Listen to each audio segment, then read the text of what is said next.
기도하옵나이다. 아멘. 우리가 어린이 주일이지만은 우리 한 주간만 가정 주간 말씀을 생각한다 그랬습니다. 우리가 매주 우리의 말씀을 계속해서 보는 누가복음으로 다시 돌아가서 9장 연속하여 9장을 보겠습니다. 누가 9장 57절부터 오늘은 62절 우리 9장 마지막 부분을 함께 생각하고 은혜를 나누려고 합니다. 누가복음 9장 57절부터 62절에 있는 말씀을 우리 찾았으면 한 목소리로 합독해서 함께 읽겠습니다. 길 가실 때 어떤 사람이 여짜오되 어디로 가시든지 나는 따르리이다. 예수께서 이르시되 여우도 굴이 있고 공중에 새도 집이 있으되 인자는 머리둘 곳이 없도다 하시고 또 다른 사람에게 나를 따르라 하시니 그가 이르되 나로 먼저 가서 내 아버지를 장사하게 허락하옵소서. 이르시되 죽은 자들로 자기 죽은 자들을 장사하게 하고 너는 가서 하나님 나라를 전파하라 하시고 또 다른 사람이 이르되 주여 내가 주를 따르겠나이다마는 나로 먼저 내 가족을 작별하게 허락하소서. 예수께서 이르시되 손에 쟁기를 잡고 뒤를 돌아보는 자는 하나님 나라에 합당하지 아니하니라 하시니라. 아멘. 우리가 어버이 주일을 보내고 있습니다. 우리 모두가 어버이가 되기도 하고 누군가의 자녀가 되기도 하고 또 우리 모두가 어버이가 또 계시기도 합니다. 특별히 어버이 주일날 여러분이 꼭 예배를 마치고 우리는 몸으로 하나님 앞에 예배해야 하듯이 전화라도 꼭 부모님 살아계시면 전화라도 넣어서 여러분의 안부를 전하는 것이 믿는 일 하는 겁니다. 군에 있을 때 제가 군종병은 안 되었지만 군단사령부 작전처에 있을 때 제가 매 주일을 강단을 지켜야 했기 때문에 이 어버이 주일날만 생각이 납니다. 그때 병장이 봉급이 4,000원인데 그 4,000원을 가지고 1월 달부터 조금씩을 모았어요. 그래서 부모님 메리아스를 군에 있는 아들한테 받을 때와 부모님 마음이 어떻게 했어요? 그래서 전부 교회 나오는 우리 군단 승진교회 예배가 한 700명 가까이 모이는데 그 승진교회에서 전부 이 어버이날 포장을 해서 부모님에게 선물을 보내드리던 생각이 납니다. 제가 목사가 되고 울산에 총회차 내려갔더니 울산에 우리 목사님 한 분이 찾아오셨어요. 제가 늘 쌀종개라 그러는데 일종을 맡았던 우리 사병이었는데 제가 제대한 후에 보니까 목사님이 되어 계셨더라고요. 그래서 우리 강종화 장로님하고 우리 장 장로님이 같이 있고 목사님 그때 군에 있을 때를 생각이 나고 어버이 주일날 생각나고 군대 생활을 같이 했는데 저한테는 아버지 같습니다. 그러면서 대접을 하겠다 그래서 강종화 장로님하고 우리 장재춘 장로님이 내려오셨을 때라 같이 대접을 받기도 했습니다. 목사가 되어 있었어요. 그런데 뭐가 제일 기억이 나세요? 제가 그랬더니 난 그 중에 설교가 기억날 줄 알았더니 그런 건 기억이 안 나고 이래 얘기를 하시더라고요. 어버이 주일날 우리 전사님 그땐 전사잖아요. 전사님이 늘 우리 사병들 전체 군종병들을 통해 가지고 메리아스를 사가지고 어버이 주일날 보내드리던 것 평생 잊지 않겠습니다. 하나님도 그와 같은 마음으로 섬기는 것이 목사가 가는 걸음이 아닌가 자기는 그렇게 여긴다 이런 얘기를 하는 걸 들었습니다. 주님을 따르는 자, 주님을 섬기는 자가 어떻게 주님을 따라야 되겠습니까? 예수님은 굳은 결심을 하셨다고 우리는 이미 살폈습니다. 주님의 결심은 또 그 결심 후에 주께서 주신 말씀을 제자들에게 귀에 담으라고 말씀을 하셨습니다. 그 귀한 진리를 예수님께서는 십자가의 죽음의 진리를 비로소 제자들에게 말씀하셨고 변화산상에서 또한 주님은 그 놀라운 은혜의 증거를 세 제자에게 확증을 시키셨습니다. 이제 주님은 예루살렘으로 올라가기 위해서 결심을 하고 또 결심을 하셨습니다. 그래서 우리는 이미 누가복음 9장을 통해서 예수님께서 마음에 크게 결심하셨다, 다짐하셨다는 메시지를 함께 생각을 했습니다. 주님이 예루살렘으로 방향을 잡고 가시는 것입니다. 그 길은 아버지가 원하시는 길이고, 그 길은 십자가에 죽으러 가는 길입니다. 그래서 사마리아를 통과할 때도 우리 주님이 죽으실 걸 각오하시고 사마리아로 가시며, 제자들이 걷는 걸음과 제자들이 가져야 할 마음의 자세를 주님은 잘 가르쳐 주셨습니다. 그 길, 예루살렘을 향하여 가시는 길, 고난과 죽음을 참으로 앞에 놓으시고, 예루살렘 가까이 가실수록 주님의 마음이 얼마나 더 결단하시고, 그렇게 결단하신 그 주님의 마음이 더욱 참으로 결심이 굳건해졌겠습니까? 이 길을 가는 가운데 예수님을 따르겠다고 하는 몇몇 사람이 예수님에게 따라왔습니다. 그리고 주님을 따르겠습니다, 이렇게 고백을 하는데, 어디든지 주님을 따르겠다는 겁니다. 그들에게 주님이 얼마나 기쁘시겠어요? 그러나 주님은 주님을 따르는 그들의 마음을 읽으시고, 따르는 자의 믿음의 결단과 믿음의 각오, 주님이 오늘 담아서 주시는 메시지입니다.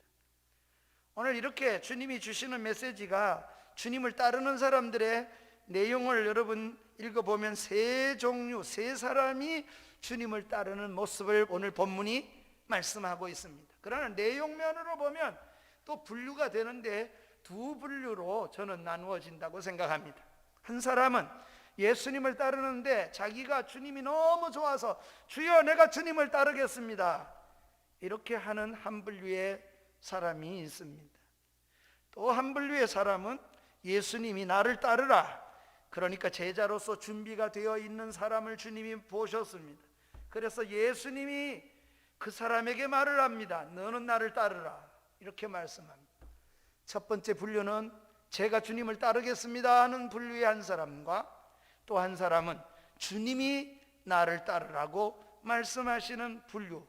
그러니 세 사람의 이야기가 기록되어 있지만 실상은 두 분류의 사람을 주님이 말씀을 담아 주시는 메시지가 오늘 읽은 말씀의 내용이 되겠습니다.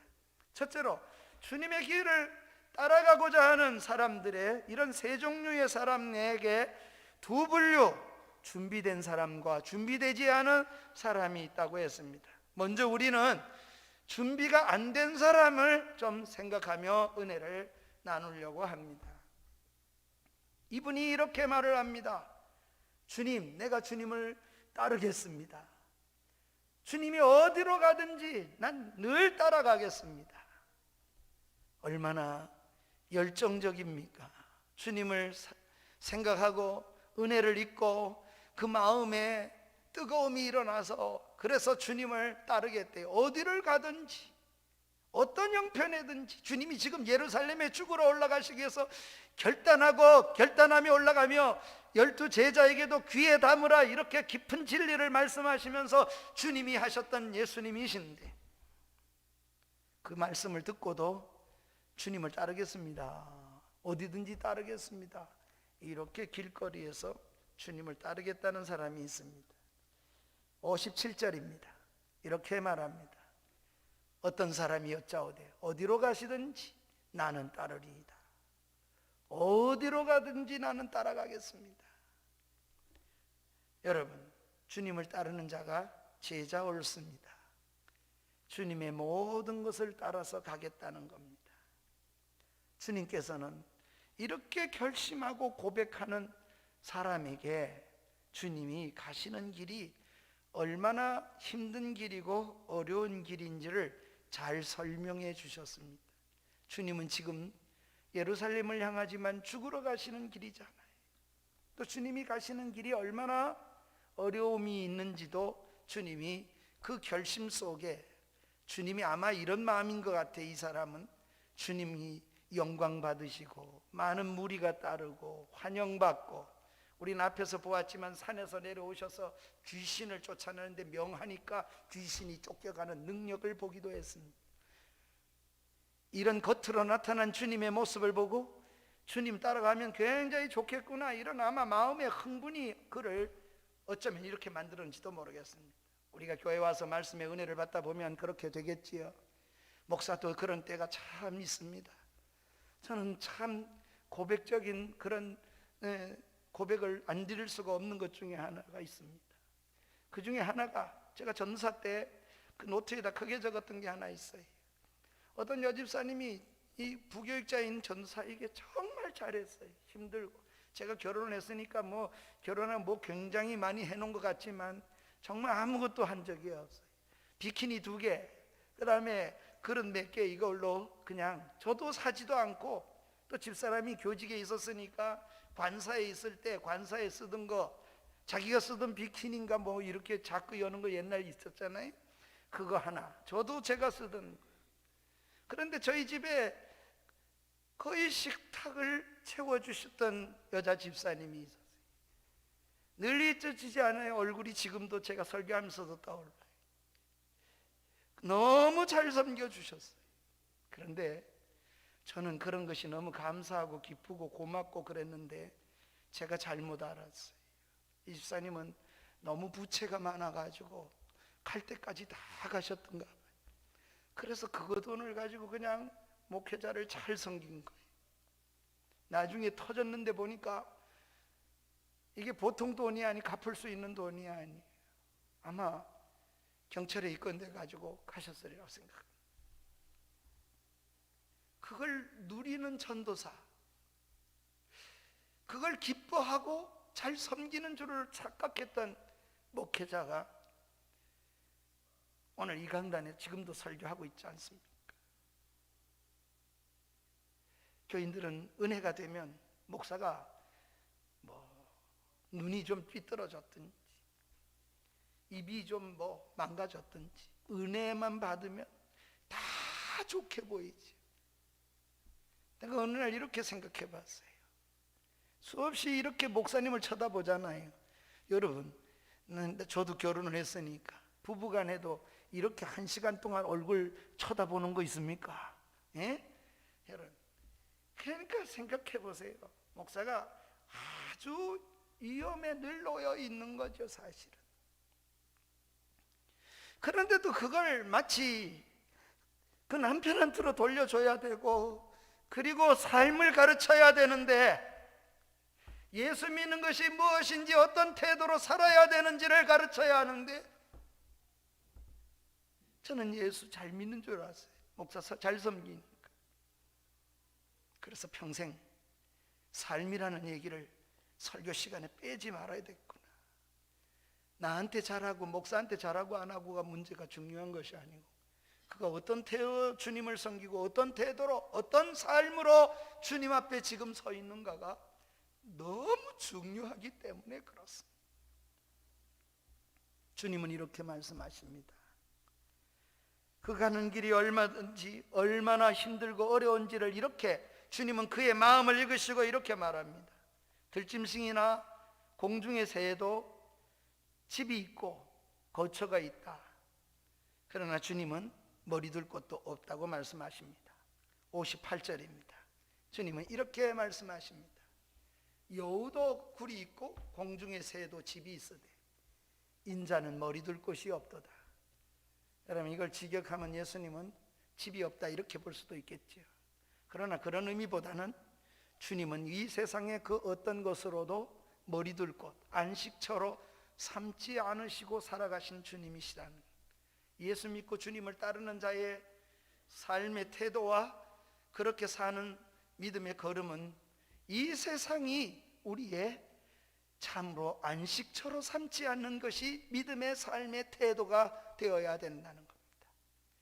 주님을 따르는데 열정적으로, 주님, 내가 주님을 따르겠습니다, 내가 이렇게 주님 앞에 열정적으로 스스로 주님을 따르겠다고 고백하는 이 사람에게 주님은 이런 말씀을 주신 겁니다. 무슨 말씀일까요? 주님 먼저 따르는 길이 편안치 않음을 알라는 것입니다.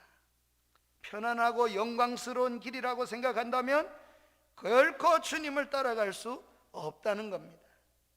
머리 둘 곳조차 없는 주님의 삶이라는 겁니다. 주님은 그렇게 삶을 보셨어요.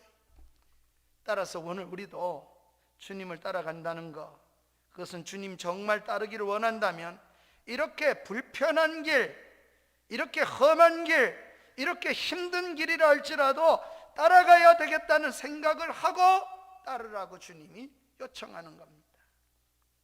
이상주의로 영광을 추구하면서 따라온다면 반드시 실망할 것이라고 경고하는 말씀이기도 합니다. 그러기에 목회자가 영광받는 시대가 있을 수도 있습니다. 어쩌면 한국교회는 그런 시기를 지나왔다고 저는 생각해요. 제가 목회 시작할 때만 해도 20살 때나 우리 권사님이 초대를 해놓고 제가 식사를 하는데 위에서 갑자기 우시더라. 그래서 권사님 왜 그렇게 우세요? 그랬더니 하는 말이, 전에 있던 김수겸 전도사님이 생각이 난대. 전도사 나보고는 그래요. 목사님은 덩치도 작고 조그만데 전에 있던 전도사님은 이게 털이 커가지고 몸집이 크셨대. 그런데 이 권사님 남편이 예수를 제가 있을 때는 안수사였는데 예수를 안 믿으신 거예요. 권사님이 목사님이 뭘 전도사님이 잡수실 게 없으니까 주일날마다 예배 끝마치면 전도사님을 자기 집에 초대해서 밀가루로 이 뭡니까 칼국수를 만들어서 대접을 하는 거지. 양푼이, 강원도에 가면 양푼이라 그러는데 하여튼 큰 그릇에다가 이 조그만 그릇에 담아줘가지고는 목사님 이 교육자가 허기가 지니까 양푼에다가 이게 담아주셨던 거예요. 그런데 그거를 얼마나 달게 잡수는지 전도사님 틀이 있으니까. 그래 믿지 않는 남편이 그걸 보고 이게 뭐 아름답게 보이겠습니까? 그러니까 한다는 소리가 목사놈이 배떼지만 커가지고 처먹기는 어쩌이나 처먹는다고 이렇게 아랫방에서 비꼬며 욕을 했대요. 그 집사님이 안수 집사님이 되셨고 그 집사님과 권사님이 초대를 해놓고 그 얘기를 하며 눈물을 지으시는. 그런데 더 슬픈 이야기는 그 소리를 듣고도 그 칼국수를 꾸억 입에 넣으면서 눈물을 뚝뚝 흘리시더래는. 말씀도 안 하시. 우리 선배들이 어떻게 이 복음을 위하여 이 땅에 복음을 위하여 어떻게 걸어왔는가. 그 걸음이 오늘은 열매를 먹고 어쩌면 살아가는, 저는 그런 시대의 한 부분의 목회자가 되어 있는지도 모르겠습니다. 사랑하는 여러분, 주님을 따라가는 각오를 새롭게 해야 될 우린 걸음입니다. 코로나19를 통해서 하나님께서 우리에게 요구하시는 게 있어요. 어쩌면 우리가 성가대도 못하고 또 영광스러운 모습이 비춰지지 못할지도 몰라요. 그러나 반드시 우리의 신앙을 달아보시는 시기이면 틀림이 없습니다. 너 이런 상황에서도 날 사랑하냐? 너 이런 상황에서도 너 그렇게 믿음을 지킬 수 있겠느냐? 주님이 우리에게 물어보신다면 우리는 어떻게 따라가야겠습니까? 이상주의적인 영광을 추구하고 따라온다면 반드시 실망하고 말 것이라는 경고입니다. 주님이 가시는 길, 지금 예루살렘으로 가시는 길, 이 도로를 얘기하는, 주님 가시는 길이라 그럴 때 도로를 얘기하는 게 아니잖아요. 이것은 삶의 원리요, 이것은 삶의 방식입니다. 그런 의미에서 주님은 사랑과 용서의 길을 가라고 요한에게, 야고보에게 하늘에 불을 내리겠다고 할 때도 주님이 가르쳐 주셨잖아요. 희생해야 되고 참아야 되고 그들을 다 포용할 수 있는, 거절하는 그들까지도 포용할 수 있는 길이라 해야 된다고 주님이 가르쳐 주신 겁니다. 그런 주님의 길을 제자에게 원하는데 이 제자가 주여 어디 가든지 난 따라가겠습니다. 네가 준비되느냐? 나는 머리 둘 곳도 없다. 여우도 굴이 있고 공중에 나는 새도 깃들 곳이 있지만 인자는 머리 둘 곳이 없는데도 따르겠느냐? 이런 말씀입니다. 어떤 각오로 우리가 주를 쫓아야 될 것인가? 그렇게 주님이 물으시는 겁니다. 사랑하는 성도 여러분, 우리는 날마다 각오를 새롭게 하는 은혜가 있기를 주의 이름으로 축원합니다. 편안해 너무 젖어 있어서 우리 주님을 따르는데도 그렇게 따라가려고 너무 젖어지지 않는가? 시대가 달라집니다. 제4차 산업이 너무 빠르게 들어와 있기 때문에 우리는 크게 느끼지를 못하지만 세상은 지금 얼마나 빠르게 변해가는지 몰라요. 지지난주 토요일날 부천 화랑교회에 70년 넘었더라고요. 한 100년 됐더라고요. 그게. 그래서 설교를 하러 올라가는 동안에 제가 화성에 잠깐 들렸더니 사람들이 줄을 서 있어요. 커피를 졸려서 차를, 제가 피곤해서 커피를 한 잔 마셔야 운전을 계속하겠다 생각들어서 갔더니 줄을 서 있어요. 보니까 왜 이렇게 오래 서 있나 그랬더니 전부 입력을 하더라고요. 저는 휴게소에 바리스타가 컴퓨터라 로버트가 바리스타 하고 있는 건 처음 봤어요. 앞으로 전 휴게소에 그렇게 될는지도 모르겠어요. 어쩌면 바리스타는 다 필요가 없을지도 모르겠어요. 이 돈만 넣고 카드 넣고 입력하면 컴퓨터가 커피를 내리고 그리고 물도 타러서 전부 돈도 받고 카드도 그리고 커피를 내주는 거예요. 야, 저 앞으로 자리가 없어지겠구나. 바리스타 더 나가서는 그 많은 시간들을, 잉여의 시간들을 어떻게 할까? 사람들은 어떻게 변해갈까? 여러분, 전도하기도 쉽지 않아요. 여러분 잘 모르겠으면 전철 타고 한번 사람들을 한번 구경해 보세요. 전부 다 핸드폰 쥐고 사람 옆 사람 쳐다보지도 않아. 얼마나 앞뒤 안 보는, 아파트에 안 보는 게 아니야. 앞으로는 어떤 세대인지 자기 외에 다 갇혀서 살아가는 그런 이상한 세계에 어떻게 복음을 전해야 될까? 다음 세대를 생각하는 그런 것에 대한 관심도 없고 총회가 이러는 거 보면 가슴이 아파요. 어떻게 놔야 되겠나? 다음 세대를 생각하는 우리 젊은 목사님들을 생각할 때는 어떤 걸음을 놔야 될까? 우리 모두가 하나님 아버지 앞에 깊이 생각해야 되잖아요. 사랑하는 여러분, 각오를 새롭게 하십시다. 그리고 준비된 마음으로 주를 따라가려고 힘을 쓰는 우리 크리스찬이 되어야 될 것입니다. 준비 안 된 사람에게 주님이 말씀한 겁니다. 인자는 머리 둘 곳이 없다. 두 번째로 준비된 사람에게 주님이 준비 마음으로 또 주님 따르겠다고 마음 생각했어요. 그래서 그런 마음을 갖고 있는 사람에게 주님이 나를 따르라 이렇게 말합니다. 두 사람에게는 이렇게 말씀하신 겁니다. 예수님은 주를 따르라고 말을 했더니 준비된 사람은 핑계를 댑니다. 주님 앞에, 주님 따르란 말씀 앞에 두 종류의 핑계를 오늘 우리는 본문에서 볼 수가 있습니다. 첫째로, 첫 번째 핑계는 이렇습니다. 아버지의 장례를 치르게 해달라는 사람입니다. 59절입니다. 나를 따르라 하시니 그가 이르되 나로 먼저 가서 내 아버지를 장사하도록 허락해 주시옵소서. 이렇게. 지금 이 사람은 부모가 돌아가신 게 아닙니다. 그러니까 가기는 주님 따르는 건 너무 좋은 일이고 너무 귀한 일이고 꼭 해야 될 일은 틀림이 없는데, 지금 우리 부모님이 다 돌아가신 다음에 소위 말하면 일 다 해놓고 지금 돌아가신 걸 장례 안 치르자 그런 말이 아니에요. 다 해놓고 따르겠다. 이런 핑계를 가진 한 사람을 봅니다. 또 한 사람도 나를 따르라고 하니까 주님이 이런 말합니다.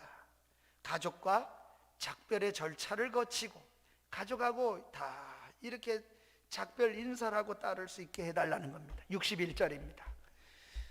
또 다른 사람은 이렇게 말합니다. 내가 주를 따르겠나요? 안 따르겠다는 게 아니에요. 마음의 준비가 돼 있습니다. 그런데 먼저 내 가족을 작별할 수 있도록 허락해 달라고 합니다. 주님은 이 두 사람에게 이런 말씀을 합니다. 그런 일을 핑계 삼아서 미루지 말고 주님을 따르기로 작정했다면, 정말 따르기로 원한다면 한번 따라합시다. 모든 일마다 주님이 우선순위가 되도록 해라. 사랑하는 여러분, 그러니 삶의 패턴을 요청하는 겁니다. 모든 것에 내가 제일 우선주의가 될 수 있겠느냐. 성경을 다 요약한 장로교 교리 중에 제1교리가 이렇습니다. 소요리 문답 1문에 보면 사람의 제일 되는 목적이 무엇이냐? 인생을 살아가는 게 먹는 거냐? 향락을 즐기는 거냐? 권세를 얻는 거냐? 인생에 있어서 제1 원인, 인생에 있어서 사람의 제일 되는 목적, 사람이 살아가야 할 가치성의 제일 되는 목적을 우리 장로교도 그렇게 채택을 했습니다. 무엇이뇨? 이렇게 묻고 답을 이렇게 했습니다. 사람의 제일 되는 목적은 하나님을 영화롭게 하는 것과 영원토록 그를 즐거워하는 것이니라. 저와 여러분이 믿는 장로교의 교리의 1번입니다. 하나님을 영화롭게 하는 것과 영원토록 그를 즐거워하는 것. 신앙을 고백할 때 왜 삽니까? 그럼 아이고 죽지 못해 살지요. 어떤 분은 그래. 마지 못해서 산다는 거예요. 힘들면 그 마음의 한마디에 그냥 고난과 힘듦과 직장생활의 어려움과 이런 게 다 아마 그렇게 마음에 있겠죠. 그러나 크리스찬은 그렇게 고백하는 사람들이 아닙니다. 그런 가치성에 사는 게 아니에요. 우리는 하나님의 영광을 위해서 사는 사람입니다. 난 하나님 영광을 위하여 살고 하나님 그분을 즐거워하면서 사는 겁니다. 우리에게 사는 이유가 있다면 그런 거예요. 여러분, 주님을 따르기로 정말 원한다면, 진정으로 따르는 게 원한다면 첫 번째 사람에게 우선주의, 우선의 삶을 살라는 것입니다. 또 주님 따르겠다고 하면서도 이 핑계 저 핑계 대며 가족과 작별하는 것을 허락해달라고 하는 사람에게 주님이 이렇게 말씀하십니다. 뒤를 돌아보지 말라. 내가 이 선한 일을 이루기 위해서 너는 갔다면 뒤를 돌아보는 사람이 아니라 앞만 보고 가는 사람이다. 크리스찬의 삶이라고 하는 생활 패턴도 그래야 되고 예수 그리스도께서 가진 삶의 원리가 그렇다는 겁니다. 뒤를 돌아보는 게 아니고 앞을 보고 가는 것입니다. 사랑하는 여러분, 오늘 우리는 이 두 가지 원리가 우리 삶의 원리로 삼으십시다. 주님 앞에 내가 주님 따르는 거 좋고, 그런데 코로나 때문에, 뭐 때문에, 여러분 우리가 믿음 생활에 이런 방해가 얼마나 이것만 있겠습니까? 가난하기 때문에, 가난할 때는 가난하기 때문에, 그래서 예배 드리기가 어려울 때도 있어요. 부교육자 때 보니까 어떤 집사님은 축도하기만 하면 축도할 때 목사님이 손이 올라가면 문 열고 나가시는 거예요. 너무 안 됐잖아요. 축도도 안 받고 그냥 얼마나 급하면 저렇게 가냐. 그러니 교인은 교인으로 등록도 안 했어요. 가만히 제가 찾아가 봤어요. 그랬더니 그 고한이라는 탄광촌에 그저 술집을 하시더라고.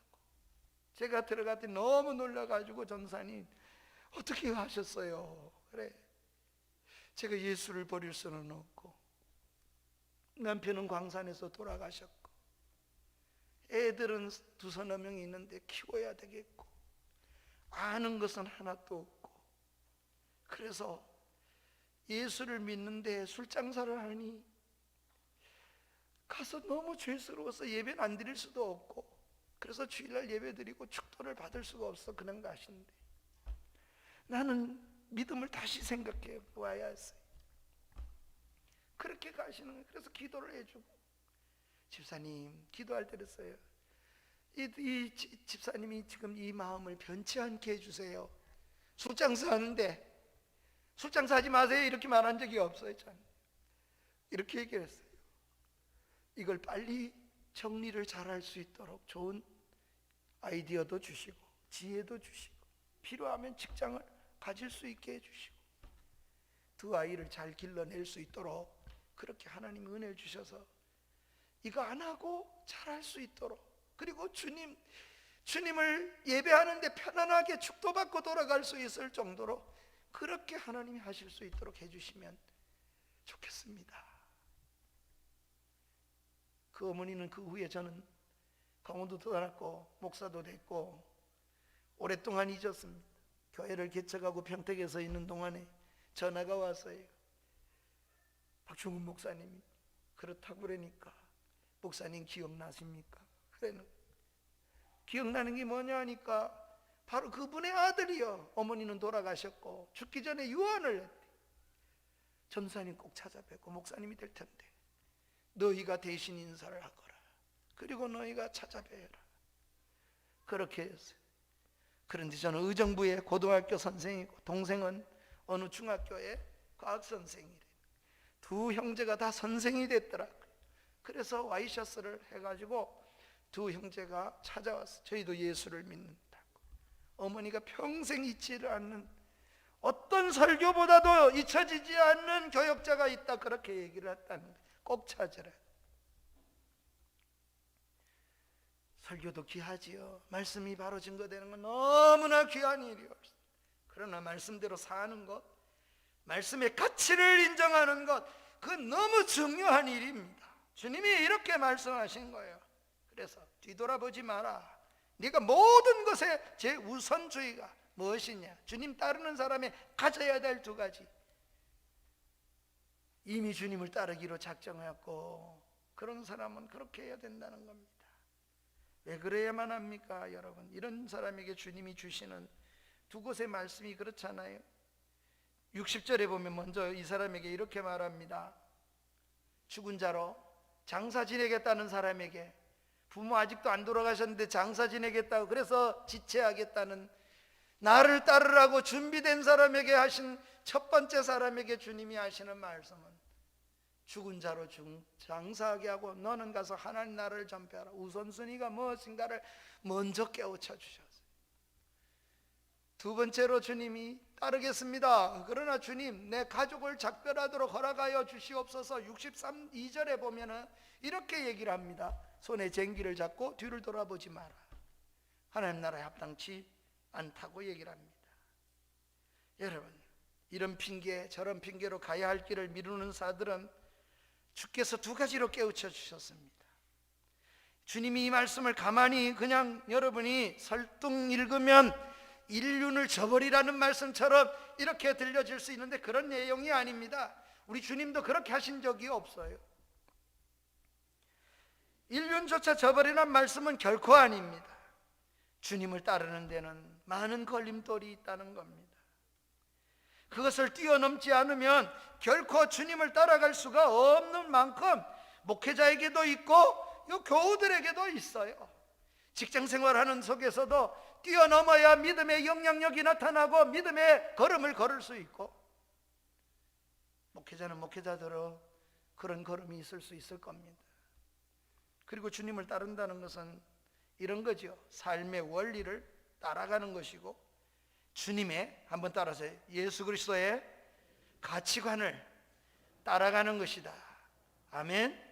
예수님은 그런 가치관으로 사신다는 거예요. 따라서 어떻게 신자도 그런 가치관으로 살으라는 거예요. 가족을 버려라 이런 말이 아닙니다.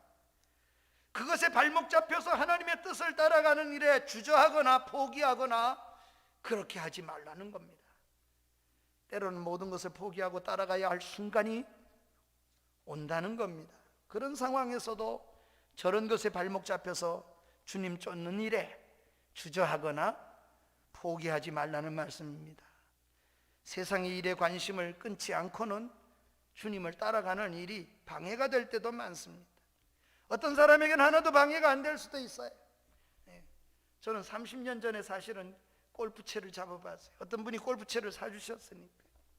그래서 필드에도 따라가 봤어요. 너무 멋있어요. 그리고 이렇게 운동도, 이렇게 좋은 운동도 있구나. 그런 따라가면서 하나 내가 생각을 했어요. 그게 뭐냐니, 다른 건 몰라도 저는 아주 거기에 푹 빠질 것 같아요. 이거 몇 번만 따라가면 손 못 놓겠구나. 저는 안 되겠더라고요.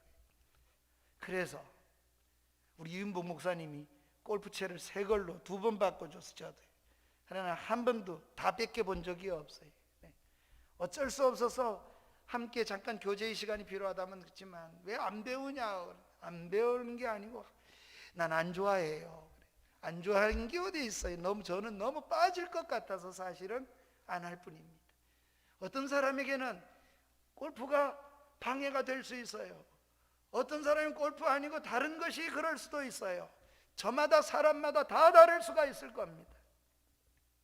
어떤 건 안 하기 때문에 믿음이 좋다, 어떤 건 하기 때문에 믿음이 좋다, 이런 얘기는 접근 방법이 틀렸습니다.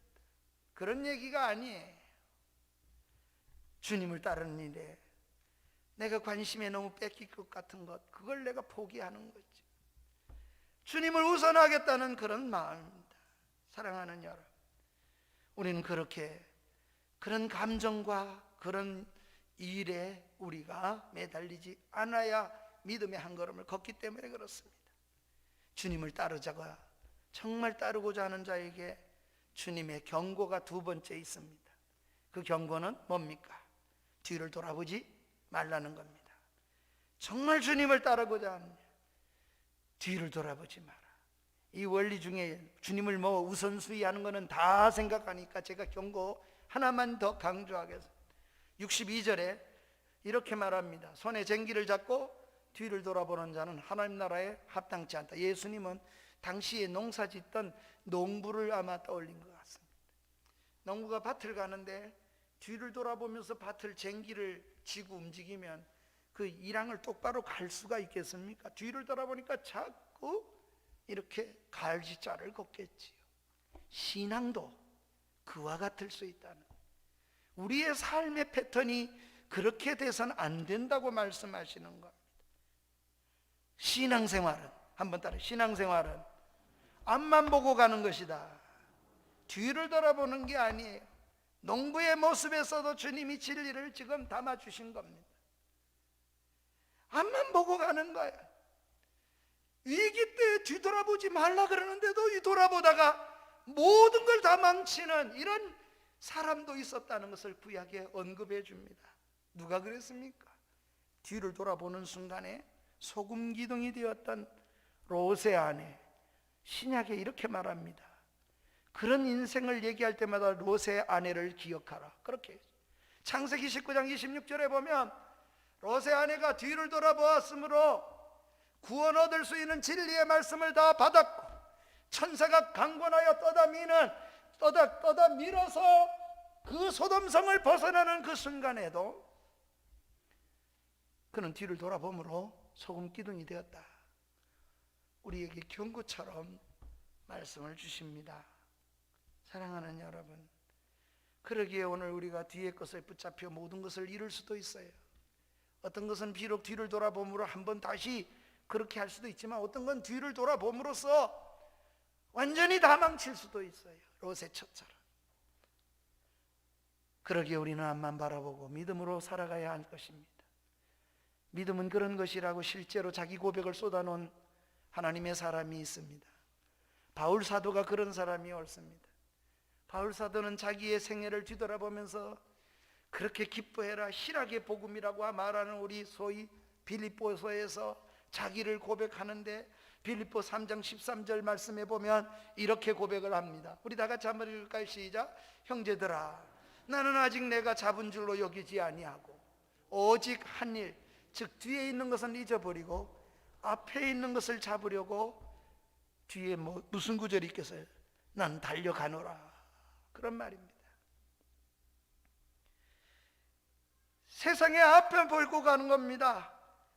이런 것 저런 것 때문에 앞일을 걱정하고 못 나가는 게 아니에요. 해야 할 일이라면 다 천하가 어떻더라도 믿음으로 가는 겁니다. 그 나머지는 모르겠어요. 하나님 앞에 맡기는 거지. 우리는 그런 의미 속에서 도전적이고, 신앙은 언제나 도전적입니다. 신앙은 언제나 도전해요. 신앙은 그런 면에서, 어떤 면에서는 늘 그래요. 목회도 그래요. 밥을 굶으면서도 때는 그래요. 개척을 해서 밥을 굶어보기도 했어요. 그래서 떠나고 싶을 때도 있죠. 인간이 얼마나 이 마음의 변동이 심한지 말이에요. 이렇게 제가 큰 소리로 말을 하니까 저 목사는 굉장히 강해가지고 이럴 거라. 아니요, 아주 보잘것없습니다. 다 버리고 너무 힘들면 그렇게 생각을 왜 안 했겠어요? 그래서 너무 힘들 때 그렇게 또 노트에다 적었죠. 예전 같으면 내가 너무 힘들게 자라왔기 때문에 나는 뭘 해도 자신이 있어. 장사를 해도 밑바닥도 내가 알아봤는데 뭔 못하겠어. 제가 그런 생각했어요. 저도 고등학교 때 제가 그땐 차장이 있었잖아요. 예? 차간에 올라가 가지고 가방 열고 제가 그런 장사도 해봤어요. 이것만 드리느냐? 아니라 이 5핀만, 오핀도 드립니다. 또 이것만 드리나? 바늘 한 쌈을 붙여서 이것도 드립니다. 단돈 1,000원에 모시겠습니다. 차장이 못하게 떠다 미는데도 그게 제일 많이 남으니까. 그런데 사랑하는 여러분, 생각해 보세요.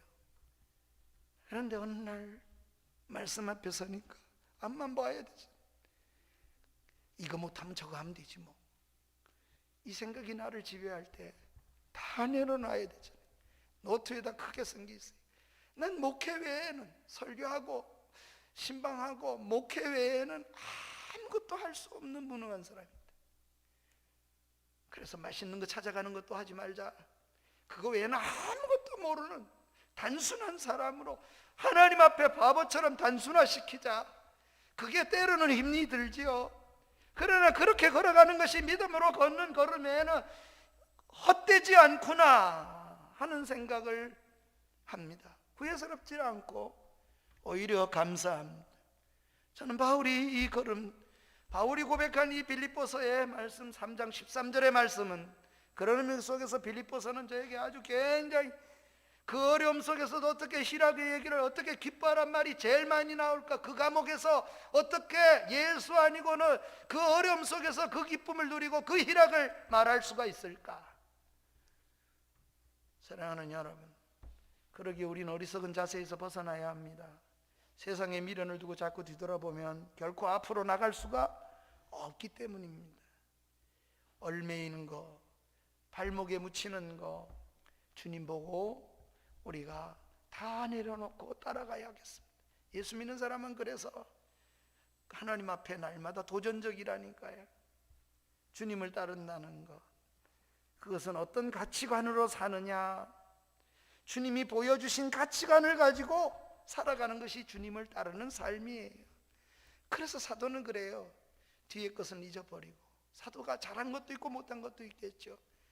그러나 오로지 주님을 바라보고 가는, 여러분 이 가치를 가지고 사는 겁니다. 주님은 그 가치대로 우리를 평가해 주실 거예요. 그래서 여러분 교우질이 네가 잘했나 내가 잘했나, 너보단 내가 헌금을 더했으니 나을 거야, 이런 평가는 성경에 없는 평가예요. 주님은 우리 한 사람 한 사람이 다 최고예요. 최고. 어떤 사람에겐 5달란트, 어떤 사람이 2달란트, 마태복음 25장에. 그리고 주님이, 성경은 이렇게 말해요. 5달란트 받은 자가 그 5달란트를 받고 즉시 나가서 일하며, 2달란트 받은 사람에게도 이런 얘기가 나와요. 그걸 받고 즉시 나가서 일을 했다는 게요. 그 말에 순종을 하는데 앞만 보고 그렇게 가는 겁니다. 그런데 1달란트 받은 사람은 주인 생각하면서 원망하는 겁니다. 나한테 이웃 보면서 생각합니다. 1달란트만 줬다고. 그리고 나중에도 그렇게, 보소서 주인님, 내게 1달란트 주셨는데 내가 1달란트 그대로 다 가져왔다. 땅에 묻어놨다 가져왔잖아요. 주인은 이렇게 말합니다. 악하고 게으른 종아. 근데 우리가 인간적인 방법으로 생각해보면 게으른 종이란 말은 얼마든지 받아들일 수가 있을 것 같아요. 악한 건 아니잖아요. 떼먹지도 않았고 그대로 가져왔는데 악하고 게으른 종이라 그럽니다. 다른 점이 있다면 2달란트 받은 사가 5달란트 받은 사람이 바로 가서 일하여 일을 남겼다, 이 말씀은 동일합니다. 칭찬도 동일합니다. 5달란트 남겨서 2달란트보다 이가 진짜 수고했구나. 돈의 양이나 가치로 따지면 이건 말이 안 돼요. 왜냐니 1달란트라는 돈이 어마어마한 돈인데 10달란트를 가져왔으니 5달란트 줬는데 이건 뭐 발벗고 뛰어나가야 됩니다. 자본주의의 원리처럼 생각. 2달란트, 아 고마워 그랬으면 5달란트 남긴 사람은 아마 손을 버리고 입을 아마 크게 벌렸을 거예요. 입을 못 보여드려서 좀 죄송하긴 한데 어쨌든 입이 찢어지도록 아마 그랬을지도 몰라요. 그런데 성경은 이렇게 말해요. 5달란트 더 가져온 자에게도 착하고 충성된 종아, 네가 작은 일에 충성하였음에 내 주인의 즐거움에 참여할지어다. 2달란트 가져온 사람에게도 똑같은 칭찬입니다. 똑같이 착하고 충성된 종아, 네가 작은 일에 충성하였으니 주님은 상대 평가를 하지 않아요. 주님은 절대 평가를 하신 겁니다. 네가 할 수 있는 만큼 맡겨줬고 할 수 있는 만큼 최선을 다한 걸 가지고 평가하셨어요. 그래서 상급도 하늘나라 가면 놀랄 거예요. 스폴저는 그의 설교 속에 하늘나라 들어가는 순간에 우리는 3번은 놀랄 것이라 그랬어요. 적어도 그 목사님 메시지에 저는 은혜가 돼요. 첫째는 어묵에 그렇게 잘 믿는 것 같고 그렇게 헌금 많이 하고 그렇게, 근데 아무리 살펴봐도 안 보여서 이거 어디 갔나 놀라게 될 거래요.